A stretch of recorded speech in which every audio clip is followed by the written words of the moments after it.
Y la otra cosa que quería yo comentar es que dentro de 8 días es nuestro examen final del curso, el miércoles de la semana entrante.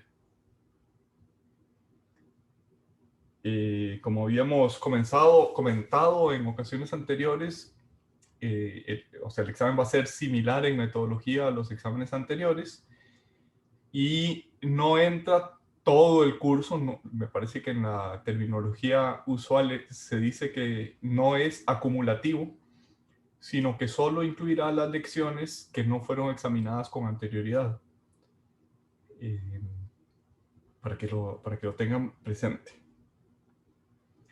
Aunque estamos pocos, apenas 10, incluido el servidor que les habla, si les parece, empecemos porque hoy es nuestro último día de, de clases y dijéramos, el programa es exigente en cuanto a temas que hay que ver. Este tema de incremento injustificado de patrimonio es un tema que pertenece al impuesto sobre la renta y en concreto al impuesto sobre las utilidades. Aunque la clase de hoy será fundamentalmente sobre el tema de impuesto al valor agregado, hoy vamos a iniciar con el tema de incremento injustificado de patrimonio. Esta figura, incremento injustificado de patrimonio, está en el artículo 5 de la ley del impuesto sobre la renta,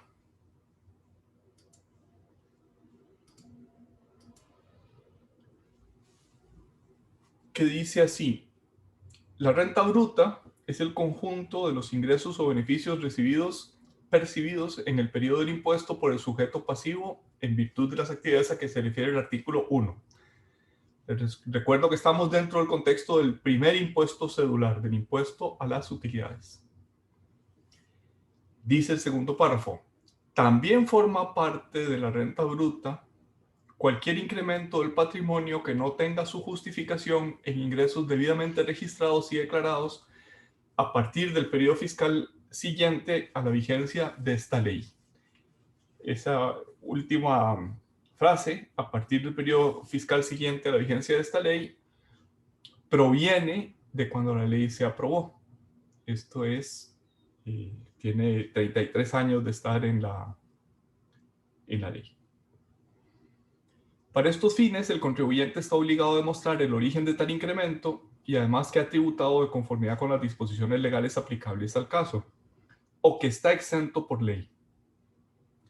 De lo contrario, esto es, si no logra esa demostración del origen del incremento, o no logra demostrar que pagó el tributo, o que no lo pagó por estar exentos, de lo contrario, dicho incremento del patrimonio se computará como renta bruta en el momento que la administración tributaria lo determine y afectará el periodo que corresponda dentro del plazo de prescripción que establece el Código de Normas y Procedimientos Tributarios.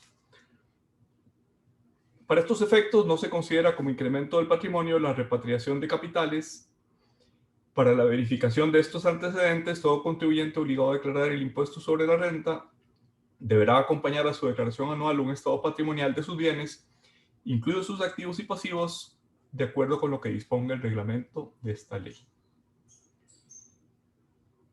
La primera pregunta que este artículo suscita es si ese párrafo segundo, el incremento del patrimonio, es renta bruta, si eso es una definición, una modificación a la definición del hecho generador establecido en el artículo 1. El artículo 1 que vimos en la lección pasada, los ingresos o beneficios, producto de los bienes, servicios y capitales prestados en el país. Cuando la frase taxativa empieza, también forma parte de la renta bruta, pareciera, pero es una interpretación equivocada, pareciera que modifica el artículo primero, pareciera que modifica la definición del hecho generador. En esta interpretación errada, vendríamos a decir en resumen La renta bruta es el conjunto de ingresos o beneficios derivados del trabajo, de la actividad empresarial o artística o profesional. Y también hay un elemento de renta patrimonial, renta incremento patrimonial. ¿Se acuerdan que hablamos de renta producto y renta incremento patrimonial en las definiciones de renta?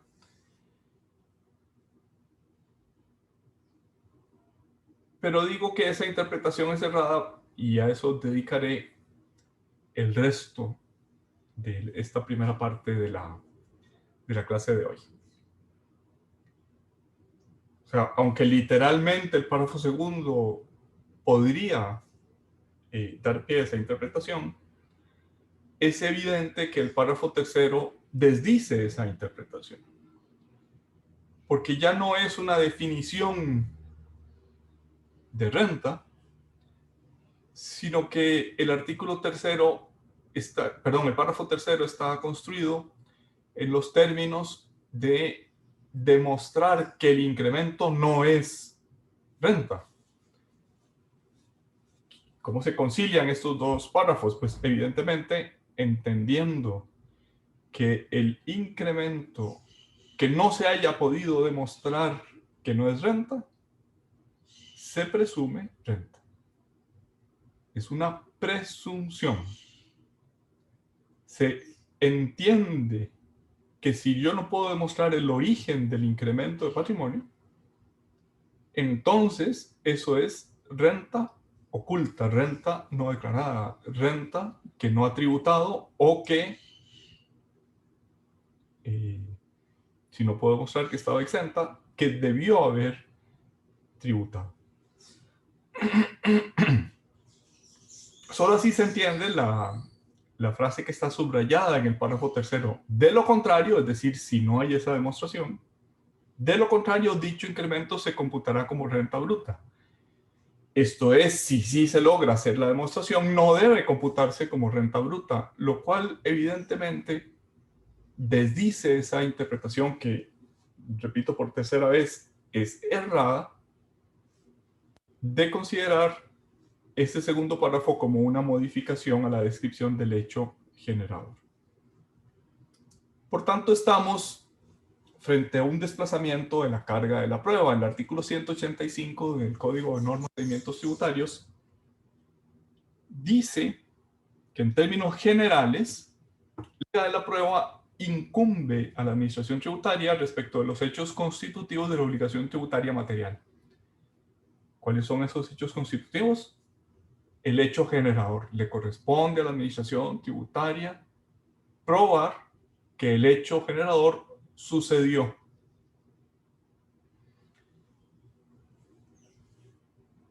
En equilibrio o en compensación con esa atribución de la carga de la prueba a la administración tributaria, el resto del artículo dice que incumbe al contribuyente la carga de la prueba respecto de los hechos impeditivos, modificativos o extintivos de la obligación tributaria.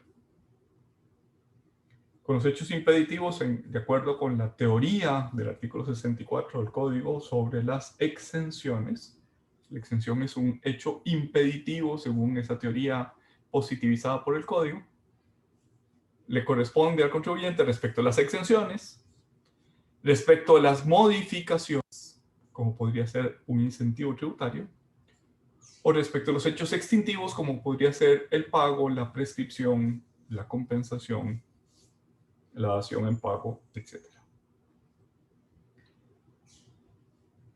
La última frase de este artículo 185 del Código explica cuáles son esos hechos impeditivos, modificativos y extintivos, diciendo le corresponde demostrar los hechos o actos que configuren sus costos, gastos, pasivos, créditos fiscales, exenciones, no sujeciones, descuentos y en general los beneficios fiscales que alega existentes a su favor.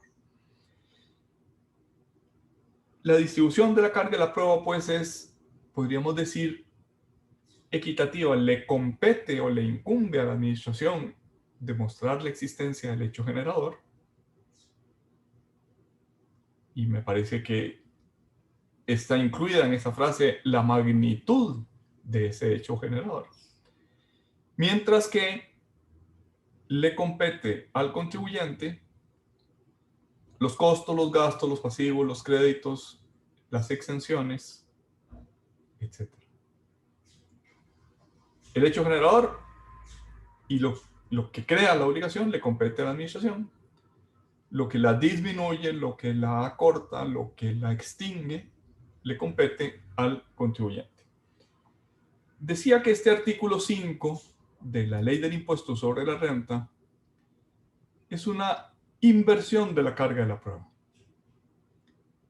Ya no le corresponde a la administración tributaria probar la existencia de esa renta bruta, sino que le corresponde probar la existencia de un incremento, de un aumento en el patrimonio, y que no está justificado en la contabilidad y en la declaración del contribuyente. Si prueba que hay un aumento en el patrimonio, entonces ya no tiene que probar que es renta, se presume que es renta. Se presume que se configuró el hecho generador de la obligación tributaria.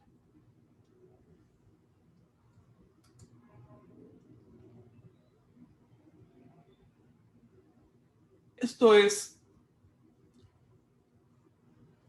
dijéramos, un íter, una línea que pretende ejemplificar cómo se hace una determinación de la base imponible. Ya que, ¿qué se pretende?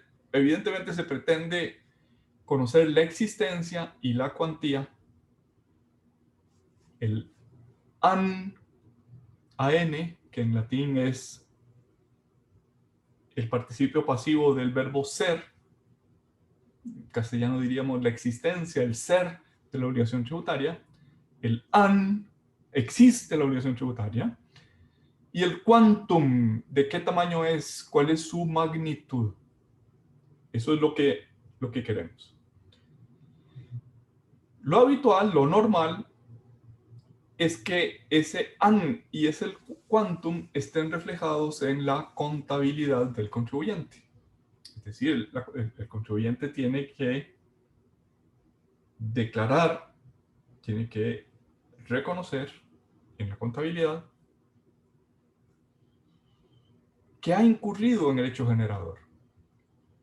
Por ejemplo, un abogado tiene que incluir en su contabilidad, obtuve estos ingresos por estos servicios. Y esos ingresos por estos servicios tienen que estar sustentados o tener pie en comprobantes. Y yo no puedo poner en mi contabilidad obtuve 100 si obtuve 200, ni puedo poner obtuve 100 si obtuve 50. Tengo que demostrar con documentos, papelitos, y con documentos que la ley califica de autorizados por la administración tributaria. En este momento esos comprobantes autorizados son comprobantes electrónicos. ¿De qué tamaño es el hecho generador en el que incurrí? Por tanto, los servicios que yo preste, como abogado defendí a una persona en juicio y me pagó, por decir una suma, 200,000 colones. Bueno, pues esos 200,000 colones que me pagó tienen que estar sustentados en comprobantes, en facturas. Entregué una factura a cambio de esos 200,000 colones que me pagaron.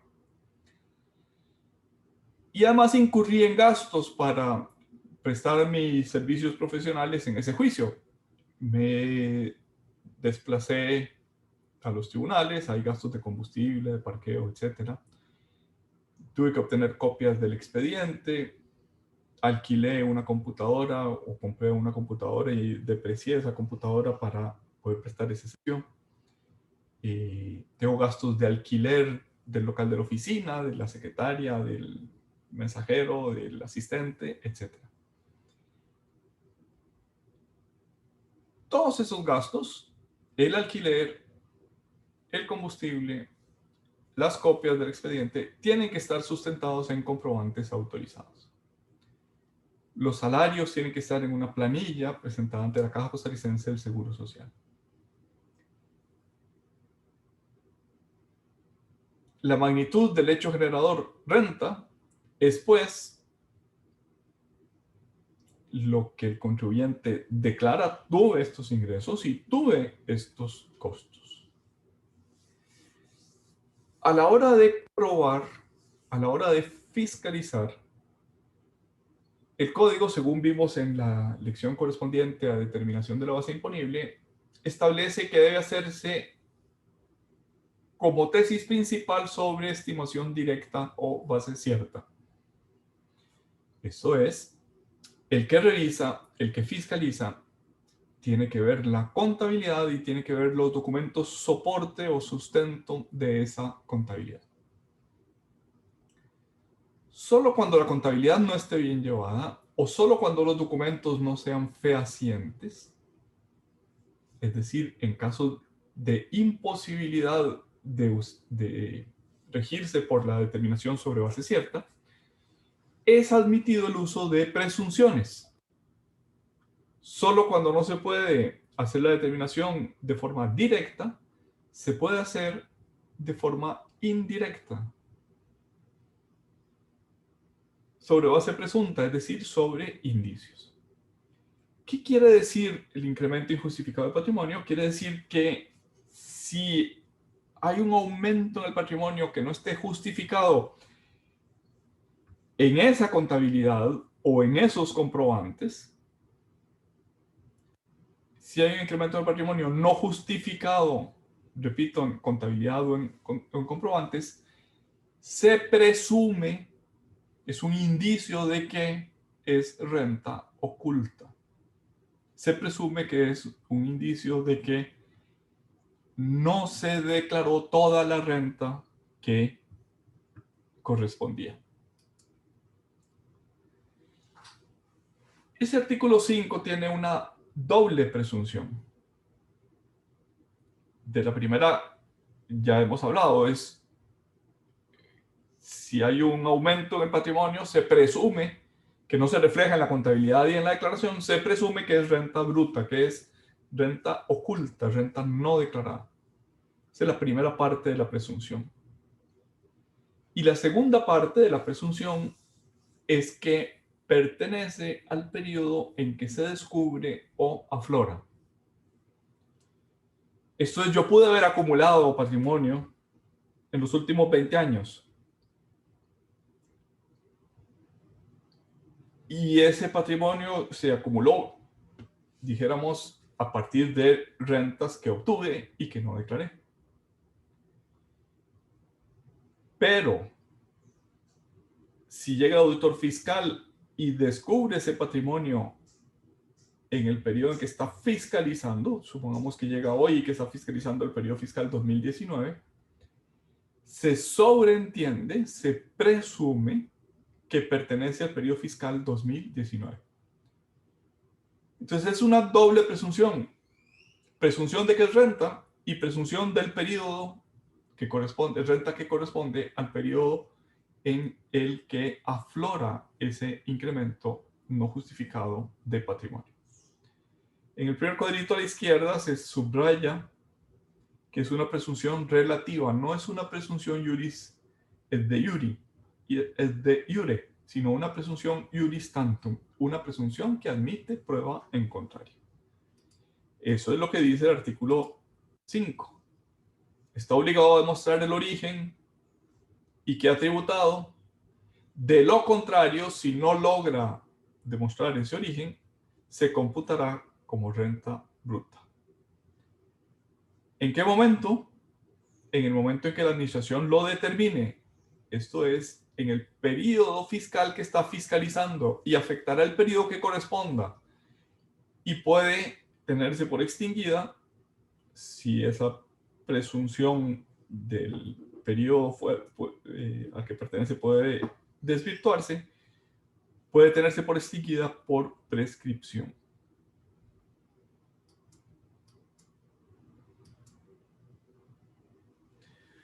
Dice Diego Barín Barnuevo, que es un profesor español, son tres los elementos presentes en la estructura del juicio presuntivo: la afirmación base, la afirmación resultado o afirmación presumida, y el enlace o nexo existente entre ambos. ¿Cuál es el hecho base? ¿Cuál es la afirmación base en la presunción de incremento injustificado de patrimonio? Que hubo un incremento de patrimonio. Tiene que demostrarlo la administración. Existe un aumento en el patrimonio que no se refleja en la contabilidad, que no se refleja en la declaración. Y hay un hecho o afirmación resultado, un hecho consecuencia, que es renta oculta. Y entre la afirmación base, incremento de patrimonio, y la afirmación consecuencia o resultado o presumida, renta oculta, tiene que haber un nexo lógico. Algunos ejemplos, y por supuesto, siéntanse en libertad de intervenir o de preguntar en el momento que lo consideren oportuno. Algunos ejemplos. Yo tengo un salario de, por decir alguna suma, $500. Y con ese salario vive mi familia. Pagamos el alquiler de la casa donde vivimos, supongamos que es 150,000 colones. Pagamos los alimentos, supongamos que son otros 150,000 colones. Pagamos obligaciones de la caja y de impuestos, supongamos que son otros 150,000 colones. Y hay 50,000 colones que sirven para ahorro, para diversión, para ocio, etc.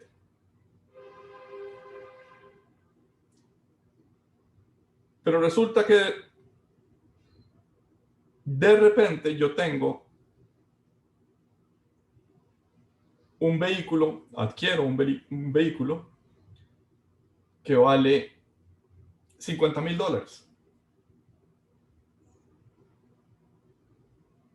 La pregunta que se hace cualquiera es: ¿de dónde sacó para comprarse ese vehículo? Y si no se puede demostrar, se presume que no gana 500,000 colones. Se supone que gana más y que ocultó de dónde viene el financiamiento para la compra de ese vehículo. Es una presunción. Indicio, riqueza, hecho base, incremento del patrimonio. Presunción, consecuencia, afirmación presumida, afirmación resultado. Es porque usted no gana 500,000 colones, gana mucho más.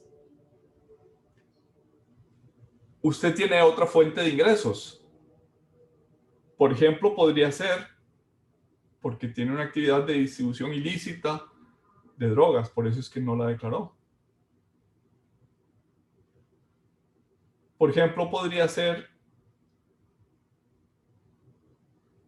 porque usted declaró 500, pero en realidad no gana 500, gana 3 veces más. Entonces, a partir de esta constatación de que hay un incremento en el patrimonio, se presume, se razona, se llega al juicio presuntivo de que hay renta oculta. ¿Cómo se combate? Es decir, ¿cómo se ejercita ese derecho de probar en contrario? Me parece a mí que puede probarse de dos maneras. Una, el hecho base no existe. No es cierto, ese vehículo no vale $50,000. Yo recuerdo hace muchos años que unos vehículos que venían para Costa Rica, en las maniobras de aproximarse al puerto, se cayeron varios vehículos al agua. Me parece que fue en Puerto Caldera. Bueno, y lo lograron sacar, pero valían, después de 15 días de estar sumergidos, valían muchísimo menos, porque el agua de sal es muy dañina para los vehículos. Entonces, pues los limpiaron bien, los chainearon, como suele decirse en el argot popular, y los vendieron.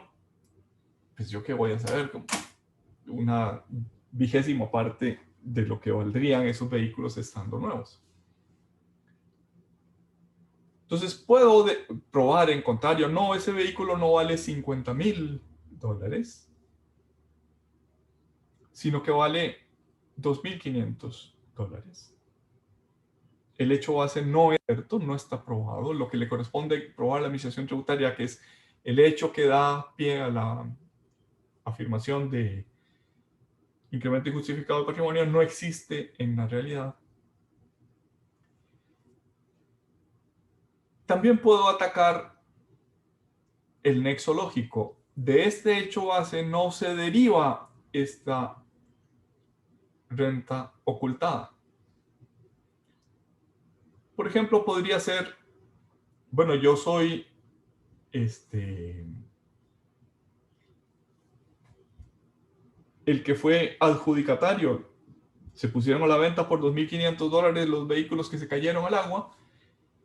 Nadie los quiso, venían prendados, se hizo el juicio monitorio y me fue adjudicado por un valor todavía mucho menor, ni siquiera los $2,500 que vale el vehículo, sino quizás $200,000.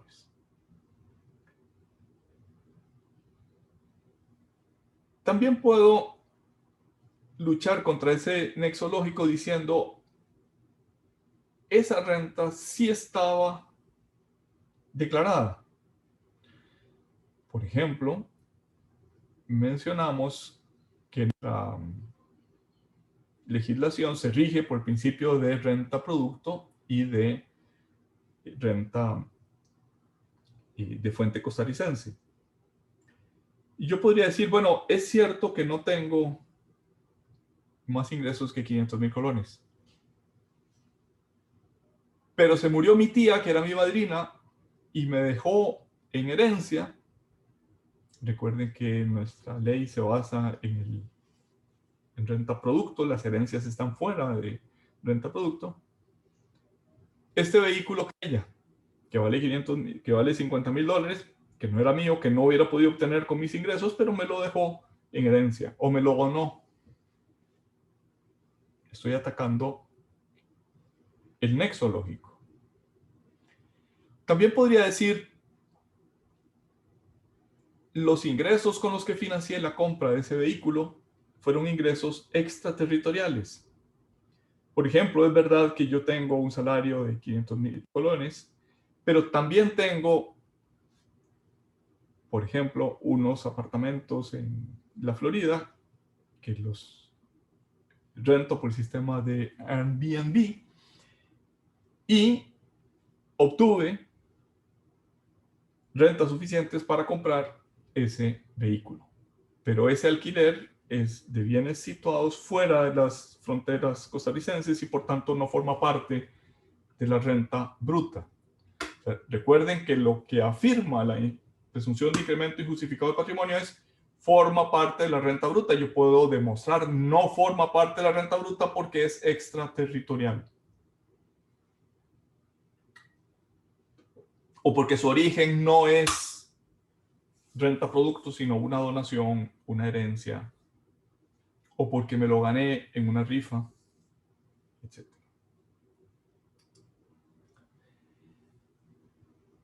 Hasta aquí lo que deriva directamente o más directamente de la norma. En las próximas filminas vamos a ver lo que podríamos llamar una construcción jurisprudencial. No está exactamente en la norma, pero no solo no la contradice, sino que es una interpretación razonable y adecuada de ese artículo 5 de la Ley del Impuesto sobre la Renta. En general, un balance contable tiene la estructura que se muestra en esta filmina. De un lado, los activos, la casa,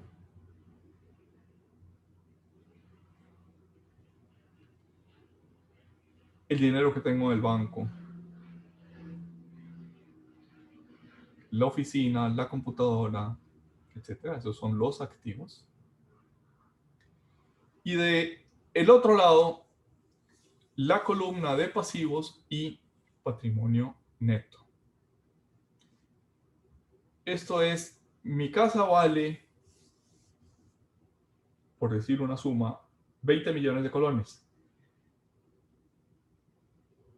Yo puse IVA para comprar esa casa, supongamos aporté 1 millón de colones, y debo 19, es decir, tengo una deuda de 19 millones de colones. Entonces, de mi casa, que está en la columna de la izquierda en esta filmina, que vale 20, en la columna de la derecha debe registrarse un pasivo de 19 y un patrimonio neto de 1 millón. Esto es, de la casa de 20, en realidad solo 1 millón de colones realmente es mío. ¿Se entiende lo que quise decir?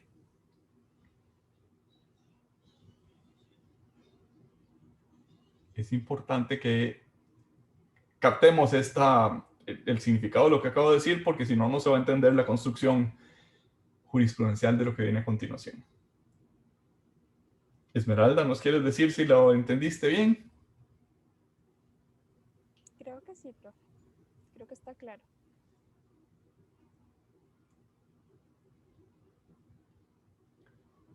Esmeralda, vi que se apagó y encendió tu micrófono, pero no te oímos. ¿Se escucha? Ahora sí, decinos. Sí, profe, creo que sí le entendí. Okay. La construcción jurisprudencial se refiere, pues, a que estos activos se financian con estos pasivos o bien con mi patrimonio. Recuerdan que yo tenía un sueldo de 500,000 colones, de los cuales solo me quedaban para ocio, para lo que yo quisiera, 50,000 colones, porque había 450 que ya habían sido gastados en alquiler, alimentación, etc. Pues bien, la acumulación de esos 50,000 colones todos los meses es mi patrimonio neto. Cuando yo ahorro esos 50,000 colones todos los meses, al final del año tengo 600,000 colones que ahorré. La suma de pasivos y patrimonio, por el principio de partida doble de la contabilidad, tiene que ser igual a la suma de los activos. Si tengo, en esta filmina dice 5,000 euros en el banco y tengo un vehículo que vale 5,000 euros, la suma de mis pasivos y de mi patrimonio tiene que ser igual a la suma de la columna de los activos y del activo fijo y del activo líquido. Esto es, solo hay dos posibilidades. Si yo tengo 5,000 euros en el banco y 5,000 euros en un vehículo, en una propiedad, solo hay dos posibilidades. O que me pertenezca a mí por el ahorro acumulado a lo largo de los años, o que se lo debo al banco. Solo hay dos posibilidades. Bueno, al banco, o a un prestamista, o a mi madrina nuevamente, lo adeude.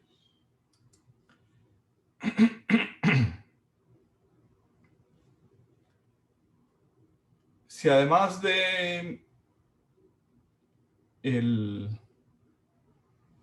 vehículo y el dinero que tengo en el banco, resulta que tengo un edificio de apartamentos, quiere decir que mi capital, mi patrimonio, es los activos menos los pasivos.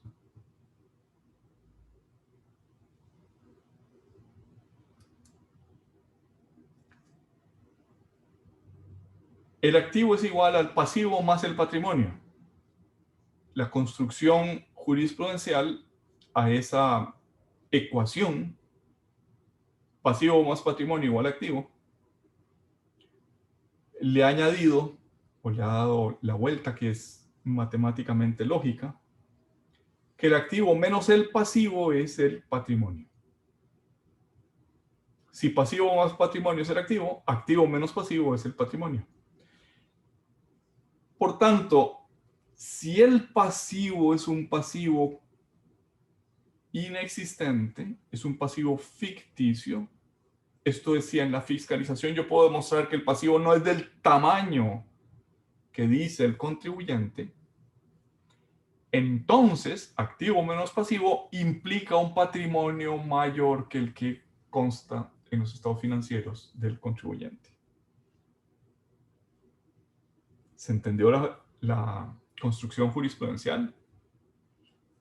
El incremento injustificado de patrimonio puede resultar del descubrimiento de deudas inexistentes.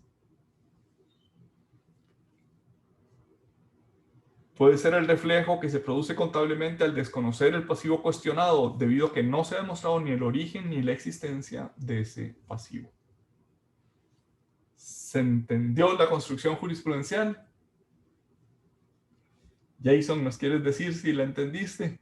O Brian, que vi que quería hablar.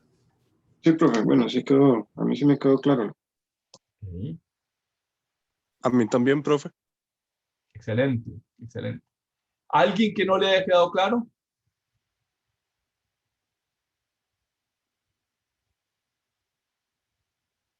¿Alguien que necesite más explicación?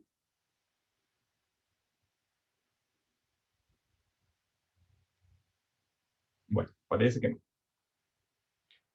Ok. Cuando la administración tributaria le solicita a un juez que le permita acceder a las cuentas bancarias del sujeto fiscalizado, y para hacerlo normalmente es porque se presume, hay indicios de que se cometió un ilícito tributario, puede, y de hecho incurre frecuentemente en un error, que es considerar como incremento en el patrimonio la suma de los depósitos en las cuentas bancarias, comparándolas con la declaración. ¿Dónde está el error? El error está en que lo que se presume, lo que da pie para la presunción de incremento injustificado de patrimonio es el patrimonio. Y patrimonio no es lo mismo que depósitos.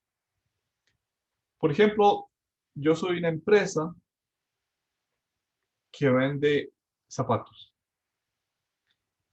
Y vendo en dólares y en colones, y tengo dos cuentas en dólares y en colones. O sea, el que viene a comprarme los zapatos me puede pagar en dólares o me puede pagar en colones. Mis ventas, yo las deposito en mi cuenta bancaria. Pero cada cierto tiempo, traspaso de mi cuenta en dólares a mi cuenta en colones, por ejemplo, para pagar los salarios, por ejemplo, para pagar a los proveedores, por ejemplo, para pagar el alquiler. Entonces, ¿qué hay? Hay un depósito inicial de ventas, pero después hay un segundo depósito que sale de una cuenta a la otra cuenta. Y evidentemente el traspasar dineros de la cuenta de dólares a la cuenta en colones no es renta. No es ni siquiera cambio en el patrimonio. Antes tenía,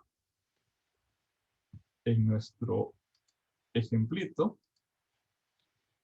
tenía 5.000 euros, de los cuales 4.000 estaban en euros y 1.000 estaban en colones. Si pasé de la cuenta de euros a la cuenta de colones, este activo monetario sigue siendo de la misma magnitud.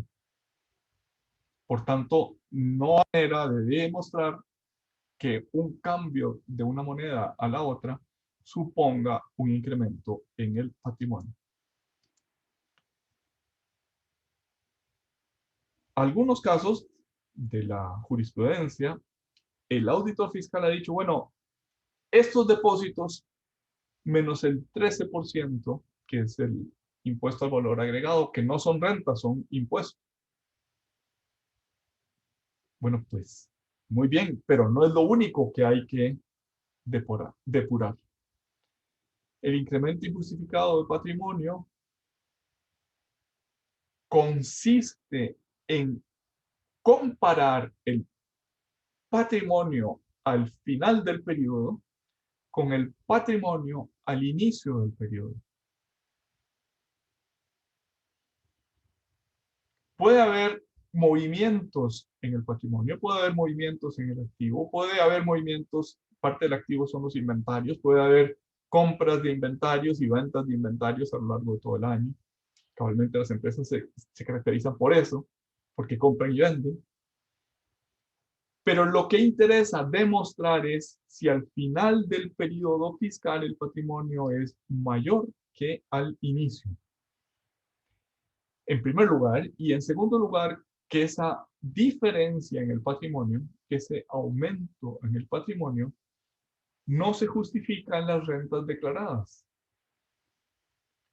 Solo cuando hay incremento en el patrimonio y no justificación de ese aumento en la declaración, puede presumirse que es una renta oculta y que pertenece al periodo en el cual se descubrió, en el cual afloró. En este fallo del Tribunal de lo Contencioso Administrativo, la sección quinta del tribunal dijo: resulta cuestionable la conducta de la administración tributaria al inclinarse por presumir como incremento injustificado de patrimonio de la demandante la totalidad de los depósitos en sus cuentas corrientes y a partir de esa información establecer una diferencia en la base imponible. Es un error, es lo que está diciendo el tribunal. La administración tributaria decidió mantener en firme una actuación fiscalizadora a pesar de que el hecho base de la presunción de un incremento no justificado de patrimonio no fue acreditado, es decir, no contaba con un hecho cierto de respaldo. No había incremento en el patrimonio. Así como de las dudas que el mismo auditor plasmó en las consideraciones vertidas por este en los traslados de cargos. A esto se refería con que eliminó algunos de los cargos entre cuentas y el impuesto al valor agregado. No queda pues más que decretar la nulidad del acto determinativo. En otras palabras, esos depósitos no podían ser considerados el único elemento para determinar la base imponible de la actora. Este es un fallo de la Sala Primera de la Corte Suprema de Justicia del año 2017.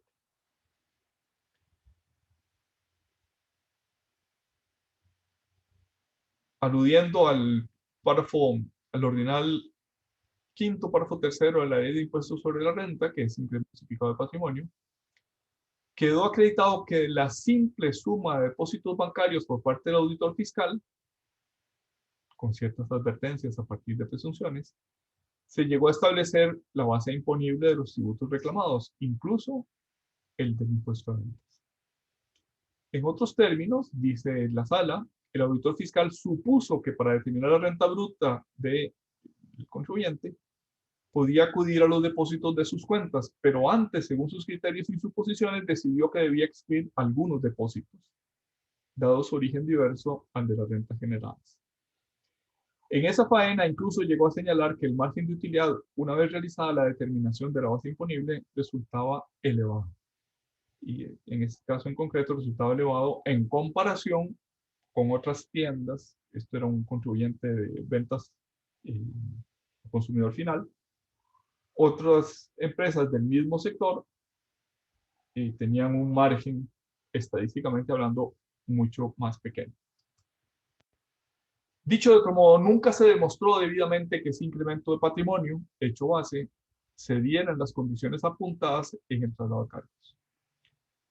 Esta sala no está en contra de la utilización del incremento injustificado de patrimonio para determinar la base imponible, pero ello debe realizarse demostrando acertadamente tal incremento, o sea, demostrando que existe el incremento injustificado de patrimonio, y luego demostrando que es injustificado, es decir, que no se corresponde con la renta declarada.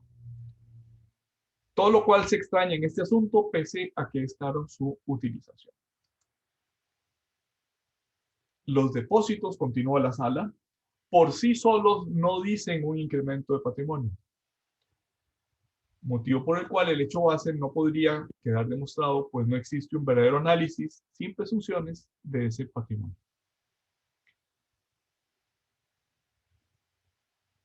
Para que lo hubiera, deberían tomarse en cuenta tanto los activos como los pasivos. En otras palabras, no se puede afirmar un incremento patrimonial si solo se toman en cuenta los depósitos, dejando los débitos y pasivos por fuera. Por todo lo expuesto, en efecto, se puede afirmar que el elemento motivo de los actos impugnados es inexistente, pues no se demostró ese incremento, menos aún que era injustificado.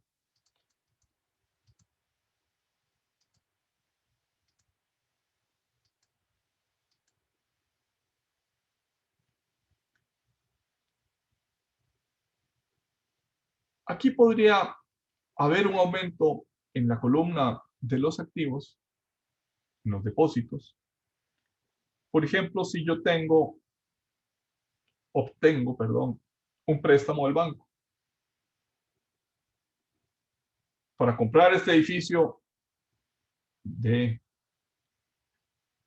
100.000 euros, este edificio de apartamentos, obtuve un préstamo de 100.000 euros. Si yo elimino estos 100.000 y estos 100.000, mi patrimonio es 10.000.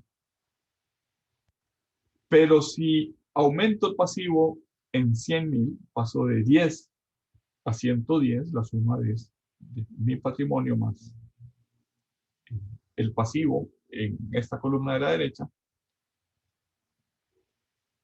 eso significa que pude comprar ese edificio, no que estos 10.000 pasaron a 110.000.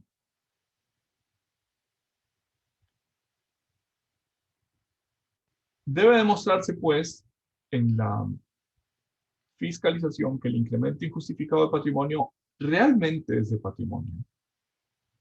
No solo que hay un depósito en el banco previo a comprar este edificio. Debe demostrarse que de este aumento en la columna de la derecha no es deuda, debe demostrarse que es patrimonio. La presunción es de patrimonio injustificado, no es de la columna derecha del balance. Añado que eso de columna derecha e izquierda, pues es una forma de presentar. A veces el balance se pone arriba los activos y abajo los pasivos. En fin, hay diversas formas de presentarlo, pero esta es una usual que permite comparar lo que obtuve y cómo lo financié. Muestra muy claramente la bilateralidad del principio de partida doble. Bien, vamos a hacer una pausa de 10 minutos, un poquito más de 10 minutos. Regresamos a las 8:05. Si no hay preguntas sobre incremento injustificado de patrimonio, para empezar a ver el impuesto al valor agregado.